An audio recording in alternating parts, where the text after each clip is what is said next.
Welcome back. It's Kovacs Report, so I'm some DC love. Yes, Summer of Superman has begun, and issue 2 of Superman Unlimited has hit the shelves, and we're going to take a look at it today, page by page. I'm going to give you my thoughts, but before that happens, hit subscribe. It helps the channel, helps me. I'd really appreciate it. If you like the video, give it a like. So, Dan Slott, Rafael Albuquerque are working on this book. Now, if you like Dan Slott, you're in for a treat because it's very, very Dan Slott. Now, I loved his She-Hulk run. It's one of my favorite runs of She-Hulk and many other Marvel books. So I wasn't quite sure about how he would sort of fit with Superman. The first issue was a lot of setup, and it placed the premise very neatly at the end so we know what's going on, which we'll get to in a second. But I needed issue 2 to maybe push me over the edge, see if this gets added to my pull list every week. So the very quick catch-up is this. A giant meteorite was rearing its way towards the planet. Superman went up to try to do something about that, save the planet, and this outer shell of the meteorite, crumbled away to reveal this giant ball of pure kryptonite. He pushed it to a safe place on the planet, and it crash landed and put him in hospital for 3 months. Okay, 3 months indeed. Now, El Caldero is the city that has risen up behind this. They've claimed the minerals because it's their land, I guess, and they're becoming the richest, I guess, the richest nation on the planet, right? Everything's kryptonite now. It's enhanced technology. It's enhanced their medical care. It's enhanced their weaponry. Very important because Superman does get shot by a kryptonite bullet, I think, in the first issue. And basically, it's not good. He is no longer invulnerable. Things can hurt him. And everyone, if they have the money, can have access to it. Now, we jump to 1938 Metropolis, where that very, very famous globe being hoisted up on top of the Daily Planet. And then we jump straight back to today, where there's a new replacement globe made purely of kryptonite as a gift from President Castillo, who is the leader of El Caldero, and often referred to as king throughout this, which Lois Lane notices and thinks, oh, we've got a dictator coming here. Who knows? Anyway, she's got the heads of state all sort of on a video call, some special call to witness this. But of course, we find out more about this El Calderan president. He likes to flaunt the wealth, and he likes to flaunt this kryptonite. Even their currency is now kryptonite, basically. Even the coins are called cryptos with a K. I see what you did there, Dan. I see what you did there. Anyway, of course, as this globe, this gift from El Caldero, I've got to get used to saying that, is lifted up onto the building. Some thieves, some naughty boys decide they're going to steal it. Now, while that's happening, the president's guards, they all sort of armor up with this kryptonite armor, and they make short work of what's going on, and they stop that from happening. So there's lots of things in play here. We're being shown that the weaponry, we're being shown their power. Are they going to become not only a,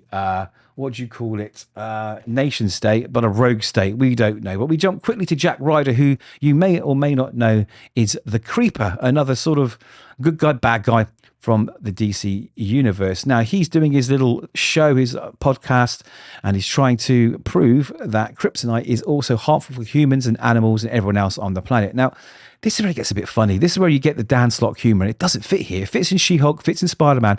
But I thought a Superman book, I just think his style of humor is just a little bit, I hate this word, cheesy. It's just a bit cheesy. Anyway, with Lois Lane being head of the Daily Planet and this whole multimedia network that has been sort of not gifted to her, but she's been put in charge of it by the owner.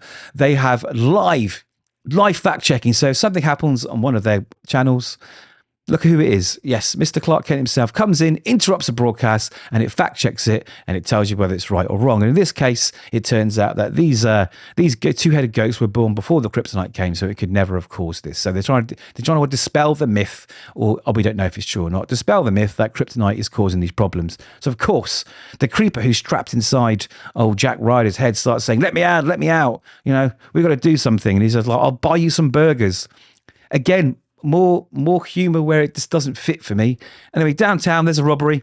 Knockout is there, and they're about to rob some gold, which is funny, and you'll find out why in a bit. So, of course, Superman turns up, and a little punch-up ensues, and they start firing kryptonite bullets into him. And then we get a sort of flashback. Before we get the flashback, a couple of things happen. We also notice they've got kryptonite handheld weapons too, which is pretty cool. And the creeper turns up and he just sits there eating his burger, watching this all unfold. So what happened 3 days ago? Well, we have this explanation a bit more about this golden Superman, because he just golds up and says, right, let's go, right? Because he's been shot with a kryptonite bullet and he's got to do something about it. And they explain how it works, and it only works for like 199 to 200 seconds, so 3 minutes. And then after that, all your powers are gone until you recharge, because you're expelling every single sort of joule of solar energy out of your body. And then you're, I guess, basically like as vulnerable as a human. And he's like, oh my God, oh my God. And they said they've done some tests and this, that, and the other.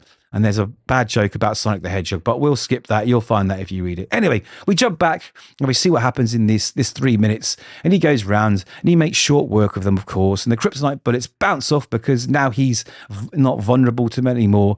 But of course, his power drains right at the last second, and he has to bluff his way out of a second round with knockout. And she's like, oh, after seeing what happened, she's like, okay, cuff me. And that's what happens. Now, there's an opportunist, because one of these guys got away, and he decides, you know what? I'm going to be the man that takes Superman down. And just before he can shoot his kryptonite bullet, Creeper comes in and bonks him on the head. Now, Creeper does something, and again, very Dan Slott way. It's a bit slapdash comedy. I feel like I'm watching like the Three Stooges with this book. And I think that's a good analogy. If the humor is Three Stooges, I don't think it suits Superman at all. He goes, oh, I wonder if he just works it out. He just works it out completely that, well, Superman must be completely vulnerable now. And I'm thinking, well, how would he work that out? I don't understand how he'd work it out. Anyway, so he sort of straw spits something at him, and Superman goes, ow. And he wouldn't normally feel the pain, would he, or flinch? But because he's now just like you and me, he's like, oh. And there just happens to be some blogger there who says, right, guess what happened? Right, and I'll read it to you. Seconds before, he was all godlike and nothing could hurt him, but now he's just a normal guy. What could that mean? It's like, well, how have you worked that out? How did you know?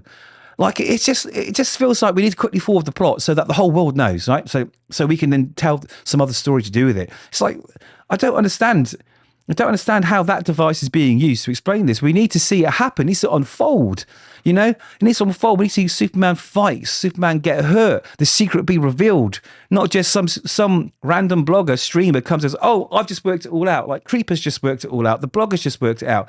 It feels like they just want to speed along to get to the story they want to tell, and they're doing it badly. It's not good. It isn't good. Anyway, Clark's fed up. He goes to a bar and he has his gin and tonic without the gin. And the Creeper is sitting there too, feeling responsible for all of it. And then we go back to the old Presidente of El Caldero, and he's talking to a mysterious person, which will be revealed, as you can see on this page, saying, right, I need everyone basically eliminated who is saying that kryptonite is bad for humans. And of course, look who it is. It's the Toyman. And that's it. I mean, the art is lovely. I'll give you that. Rafael Albuquerque has done a great job of the art. I mean, there's no complaints there. It's nice. But it's the story, man. I mean, is this what we're going to get all the way through?